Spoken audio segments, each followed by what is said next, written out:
What's going on, everybody? This is the comment section number 16, and we're starting off with a Gary Lagstrom update. Michelle here. Justin, here is an update you can share with your Rush community in the next comment section.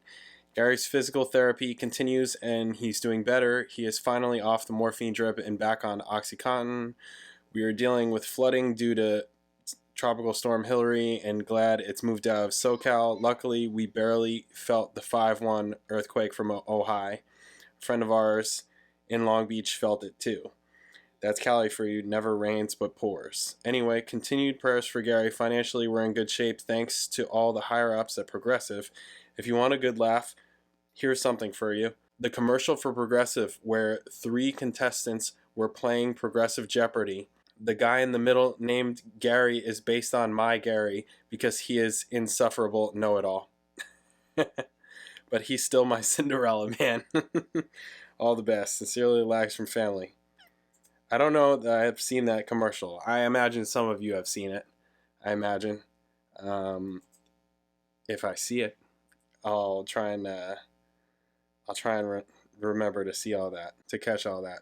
Cool. So that's good. Okay. All right. What else we got? I only have a couple.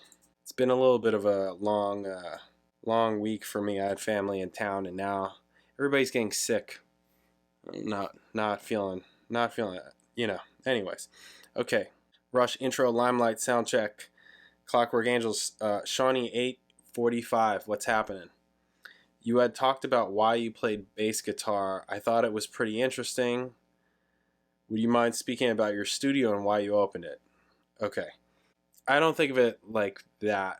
Like why it's not like an open studio. It's just a home studio. Right? Which basically most musicians, people have nowadays because it's super accessible. It's way cheap. It's probably cheaper now than even when I got my first pieces of gear. I don't know. When was that? Whenever it was. Doesn't really matter. Sorry, my brain is a little bit because I'm not feeling great. So when I started, I went to Berkeley, right? And then I studied bass, and then I was already writing songs. I was actually going to go for jazz composition, but then I switched to bass. So I've always been writing, but out of college, I had a lot of songs. I had a rehearsal space, and I was like, we need to be recording. I need to, get demos, like all that stuff, record. And I bought gear. Some gear I brought Digi 002, Pro Tools, right? A Digi 002. And I started working on it and studying it myself, reading books, all that, all on recording and mixing, and then just doing it a lot, like a whole lot. I was doing that. I basically took my, tons of hours of practicing every day, practicing bass, and then just put it into recording. So instead of practicing the bass, I was doing gigs and I was playing all the time anyways. I took those like practice hours and put it into recording. I had a rehearsal space in Boston. I was me and my writing partner were putting together jam sessions at our rehearsal space where we had a drum set set up, we had a keyboard there, we had, the bass and bass amp and vocal mics and other microphones, stuff like that. So we would call people in and we would just record everything. Everything was already set up. That's what I'm saying. Like all the gear, all the recording stuff was already set up. We just had to make a little tweak adjustments each time and then just go. So that was a big help with that.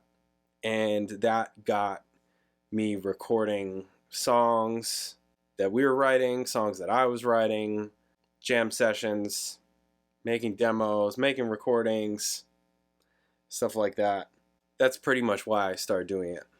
I felt like it was better for me to do that than, saving up a ton of money, going to some studio, spending tons of money just on a session or whatever.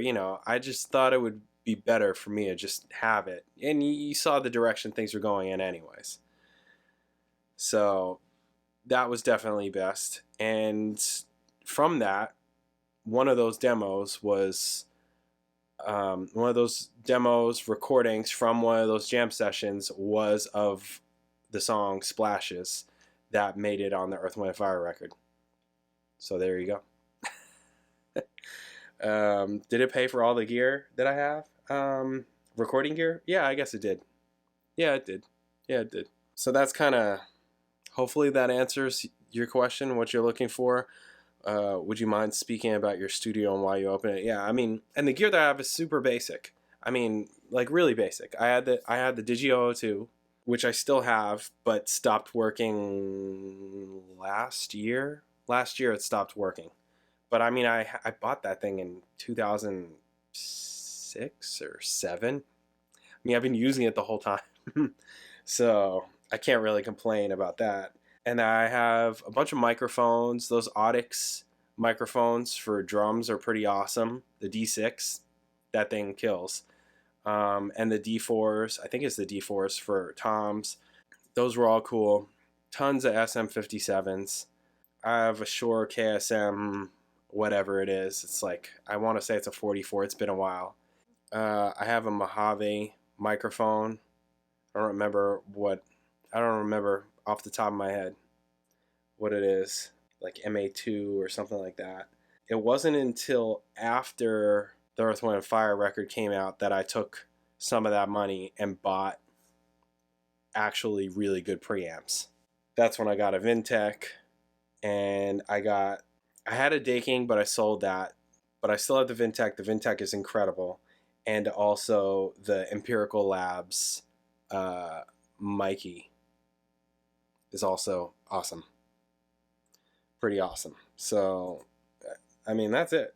You know, I don't do a lot of that stuff nowadays anymore for all kinds of reasons.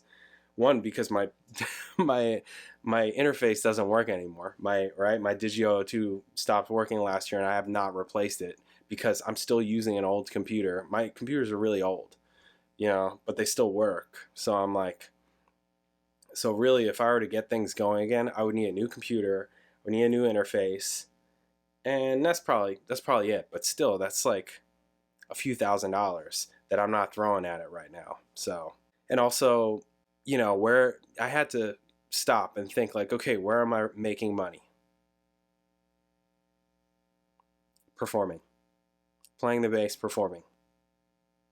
Like, yeah, okay, I've made some money writing, but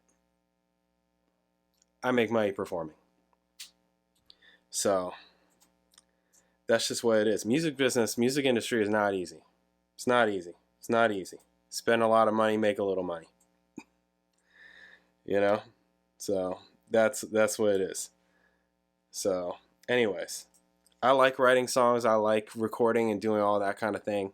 But there's no, you know, I mean, I got a wife and a kid. I can't just, there came a point where I felt like it was selfish for me to continue to do it because it wasn't bringing anything in. Like, it was good for me. I liked it. I enjoyed it. But, you know, at some point you need to produce something that's of value that people pay for. People don't pay for music. They just don't anymore. So that's reality. All right. The Residents, Part 1, Edwina. Wow, that gem. Jack Dearman, 5880. What's going on?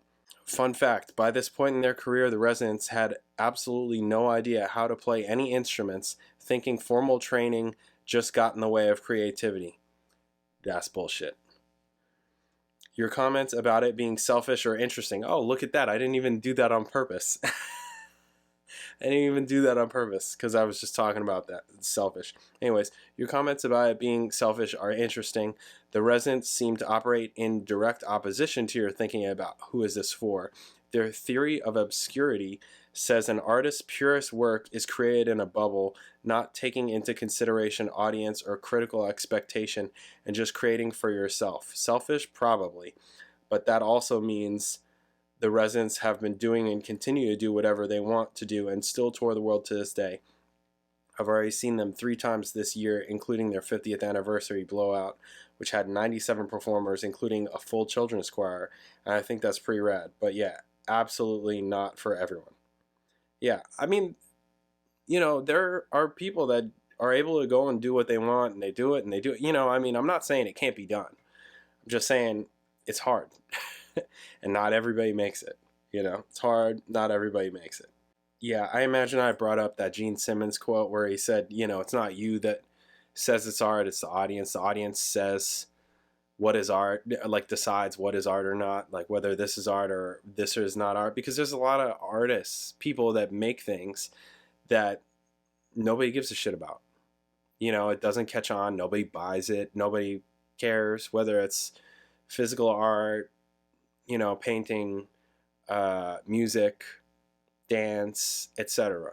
All kind of video, all of it. Most people that create these things understand that and know that, and because they've experienced it, it's like, wow, nobody cares about this at all. It's got 5 views or whatever. If you're talking about a video or what, you know, whatever it is. You know, I had an open studio and nobody came, you know, for artists or whatever. Just, you know, it's hard. It's hard. It's really hard. And it's one of those things. Rush, intro, Limelight, soundcheck, Clockwork Angels, MP Kelly 20, what's going on? When you are playing live, do you have a person or people running sound and levels, or were you responsible for adjusting levels yourself? I know sound checks in an empty stadium will obviously sound different than when it's full. Was that something you had to worry about, or was it someone else's problem? Totally depends on the gig. Totally depends on the gig.